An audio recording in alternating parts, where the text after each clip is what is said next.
Hello everyone, welcome to my channel NCERT biology easy tutorials. बच्चों, आज का video किस बारे में है कि आप ये डायग्राम देख के आपको समझ में आ रहा होगा। फ्रॉग का डायग्राम यहाँ पे शो हो रहा है वीडियो में आपको। और फ्रॉग मेंबर है वर्ग उभयचर, यानी कि एम्फीबिया क्लास का मेंबर है जो मेढक है, फ्रॉग है। ठीक है, क्या साइंटिफिक नेम होता है मेढक का?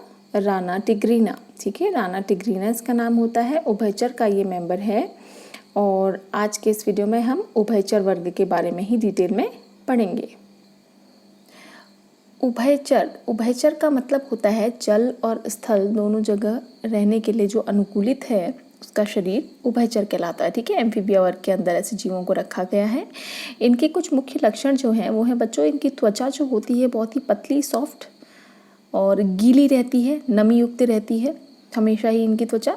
ऐसा इसलिए होता है क्योंकि कई सारी ग्रंथियां इसमें पाई जाती हैं, ग्लैंड्यूलर ग्रंथियां कई सारी पाई जाती हैं स्किन में, जो कि इसको मॉइस्ट या गीला बनाए रखती हैं। ठीक है, और गीला बनाए रखना क्यों आवश्यक है इसकी त्वचा को?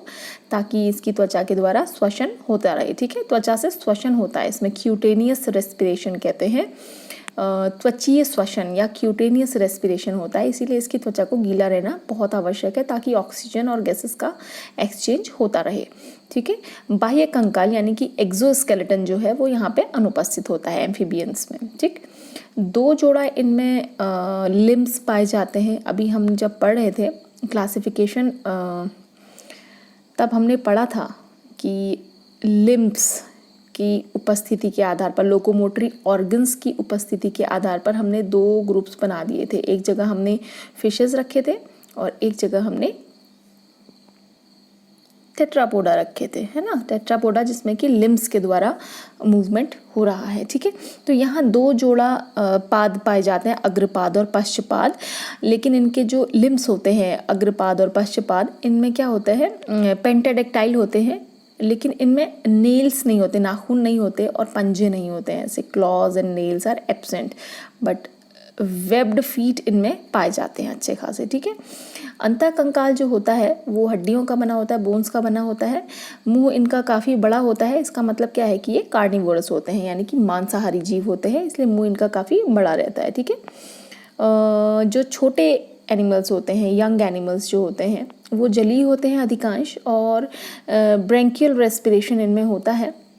और जो अडल्ट्स होते हैं, बड़े जो बड़े हो जाते हैं मेंबर्स, उनमें त्वचीय हो सकता है और पल्मोनरी, त्वचा द्वारा श्वसन भी वो करते हैं, और पल्मोनरी यानी कि फुफ्फुसी यानी कि फेफड़ों द्वारा।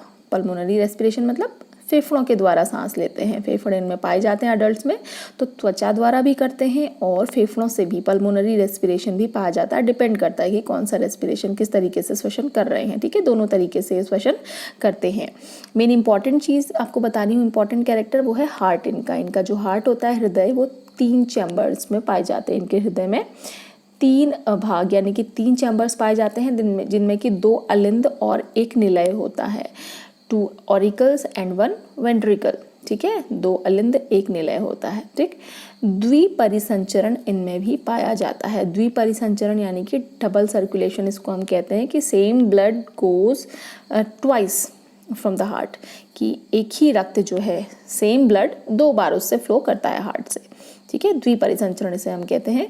आईलिड्स पाई जाती हैं इनकी आईज में, और बाह्य कर्ण की अनुपस्थिति होती है, उसकी जगह पे, कान की जगह पे, एक टिम्पैनम स्ट्रक्चर इनमें पाया जाता है। ठीक है, उत्सर्जी अंग इनमें वृक्क या किडनीज होते हैं, और ये यूरियोटेलिक होते हैं, यूरिया एक्सक्रीट करते हैं। एक्टोथर्मिक ये होते हैं। एक्टोथर्मिक को हम कहेंगे कोल्ड ब्लडेड एनिमल्स। ठीक है, कोल्ड ब्लडेड या पोइकिलोथर्मल इनको हम बोलते हैं। इनका मतलब होता है कि इनके शरीर का जो तापमान होता है वो नियत नहीं होता। इनको असमतापी हिंदी में कहते हैं, असमतापी जीव। इनके शरीर का जो तापमान है वो वातावरण के तापमान के साथ साथ चेंज होता रहता है। ठीक है, तो इनको एक्टोथर्मिक या असमतापी जीव कहते हैं, या इन्हें कोल्ड ब्लडेड एनिमल्स भी हम कहते हैं, कि अपने बॉडी टेम्परेचर को ये चेंज कर सकते हैं। ठीक है, एक लिंगी होते हैं, यानी कि मेल फीमेल अलग अलग होते हैं। ओवीपेरस होते हैं। ओवीपेरस का मतलब होता है अंडे देने वाले। ठीक है, अंडे देते हैं ये। निषेचन की जो प्रक्रिया होती है इनमें, फर्टिलाइजेशन, वो डिपेंड करता है अलग अलग जीवों में कि जैसे फ्रॉग है इसमें एक्सटर्नल फर्टिलाइजेशन होता है, जैसे सैलामेंडर है इसमें इंटरनल फर्टिलाइजेशन होता है। ठीक है, तो डिपेंड करता है जीवों में कि निषेचन की प्रक्रिया एक्सटर्नल और इंटरनल दोनों हो सकती है। ठीक है, परिवर्धन यानी कि डेवलपमेंट जो होता है वो इनडायरेक्ट डेवलपमेंट होता है। जैसे कि फ्रॉग का एग्जांपल मैं आपको बता रही हूँ, इसमें एक लार्वा पाया जाता है, टेडपोल लार्वा। आपको पता होगा कि फ्रॉग में एक लार्वा बनता है, लार्वल स्टेज, जिसे टेडपोल लार्वा कहते हैं, जो कि अडल्ट एनिमल से बिल्कुल ही अलग दिखती है। तो इस प्रकार का जो डेवलपमेंट होता है वो इनडायरेक्ट या अप्रत्यक्ष डेवलपमेंट कहलाता है। ठीक है बच्चों, एग्जाम्पल्स इसके आपको पता है, जो मोस्ट कॉमन एग्जाम्पल है वो इसका है मेढक या फ्रॉग, राना टिग्रीना उसका नाम होता है। इसके अलावा टोड है और ट्री फ्रॉग है, सैलामेंडर है ना, इक्थियोफिश है। ये सारे एनिमल्स जो है एम्फीबिया यानी कि उभयचर वर्ग के मेंबर्स होते हैं। तो बच्चों इस वीडियो में हमने क्लास एम्फीबिया के बारे में पढ़ा। उम्मीद करती हूँ कि आपको वीडियो पसंद आएगा और स्टडीज़ में हेल्प करेगा। Thank you for watching.